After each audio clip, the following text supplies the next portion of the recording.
देश में इस समय दो टीम में लोग बटे नजर आ रहे हैं। एक तो वे जो देश का नाम इंडिया ही रहने देना चाहते हैं, तो दूसरे वे जो भारत नाम के पक्ष में हैं। ऐसे में बहुतों को ये भी जानने की ज़रूरत है कि आखिर इंडिया और भारत ये दोनों ही नाम कब और कैसे रखे गए। आज हम आपको इसी के बारे में जानकारी देंगे।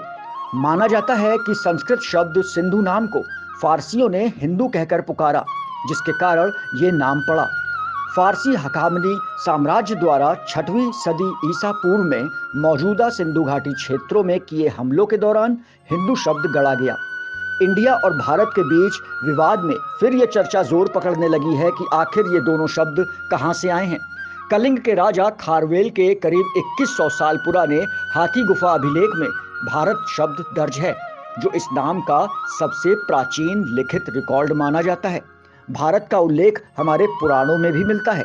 विष्णु पुराण भारत की भौगोलिक स्थिति बताते हुए लिखता है, दक्षिण में समुद्र और उत्तर में हिम पर्वत के बीच की भूमि का नाम भारत है। यहाँ भारत के वंशज रहते हैं।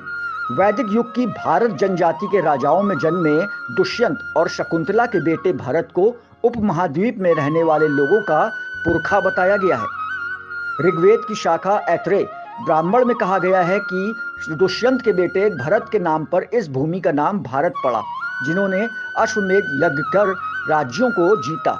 संस्कृत महाकाव्य महाभारत भी इसी नाम पर है। भारत को पांडव और कौरवों का पूर्वज कहा गया है। वहीं महाकाव्य रामायण में भरत राम के भाई और दशरथ के बेटे हैं। अब सवाल ये उठता है कि इंडिया नाम आखिर प्रचलन में कहां से आया। माना जाता है कि संस्कृत शब्द सिंधु नाम को फारसियों ने हिंदू कहकर पुकारा, जिसके कारण ये नाम पड़ा।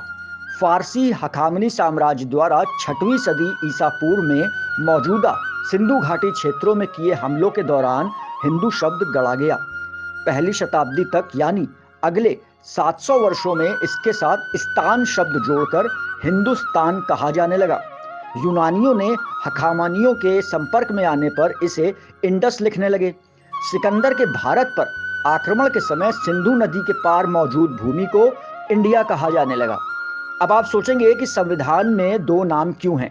आजाद भारत के पहले प्रधानमंत्री जवाहरलाल नेहरू ने भारत के इतिहास पर लिखी पुस्तक डिस्कवरी ऑफ इंडिया में भारत को इंडिया, भारत और हिंदुस्तान नाम से संबोधित किया। हालांकि संविधान में हिंदुस्तान नाम नहीं रखा गया, बाकी दो नाम शामिल किए गए और हिंदुस्तान हकामनियों के गढ़े शब्द को 16वीं शताब्दी में भारत आए मुगलों ने उपयोग किया था। 18वीं सदी के मध्य तक हिंदुस्तान शब्द मुगल शासन वाले हिस्सों के लिए उपयोग किया जा रहा था। जब अंग्रेजों का शासन आया तो उन्होंने भारत के विभिन्न नक्शों में इंडिया शब्द लिखना शुरू किया। माना जाता है कि ऐसा करके वे यूरोप के ग्रीक और रोमन इतिहास से जुड़ना चाहते थे। 2015 में शीर्ष अदालत में एक जनहित याचिका दायर कर देश का नाम आधिकारिक रूप से भारत गणतंत्र किए जाने की मांग की गई थी।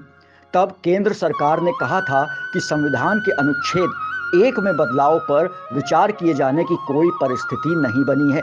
केंद्रीय गृह मंत्रालय ने यह भी कहा था कि संविधान का मसौदा तैयार करते समय संविधान सभा ने देश के नाम पर व्यापक रूप से विचार विमर्श किया था। मूल मसौदे में भारत का जिक्र नहीं था और बहस के दौरान भारतवर्ष, भारत भूमि, इंडिया दैट इज भारत और भारत दैट इज इंडिया जैसे नामों पर विचार हुआ। वहीं यूपी के पूर्व मुख्यमंत्री स्वर्गीय मुलायम सिंह यादव और मौजूदा मुख्यमंत्री योगी आदित्यनाथ, ये सभी देश का नाम भारत रखने का प्रस्ताव विभिन्न मौकों पर राज्यसभा, लोकसभा और यूपी विधानसभा में ला चुके हैं। उत्तर प्रदेश की विधानसभा में बतौर मुख्यमंत्री मुलायम सिंह ने निर्विरोध प्रस्ताव भी पारित करवाया था, जिसमें कहा गया कि भारत एक प्राचीन नाम है। संविधान में इंडिया लिखकर गलती की गई है। ये प्रस्ताव ध्वनि मत से पारित हुआ था। हालांकि इससे पहले भाजपा ने विधानसभा से वॉकआउट कर दिया था। सपा ने 9 अप्रैल 2004 को अपने चुनावी घोषणा पत्र में वादा किया था कि वो संविधान संशोधन कर देश का नाम भारत करेगी।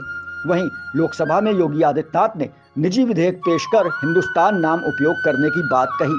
उन्होंने अनुच्छेद 1 और संविधान में जहां भी इंडिया है उसे हिंदुस्तान करने का प्रस्ताव रखा था।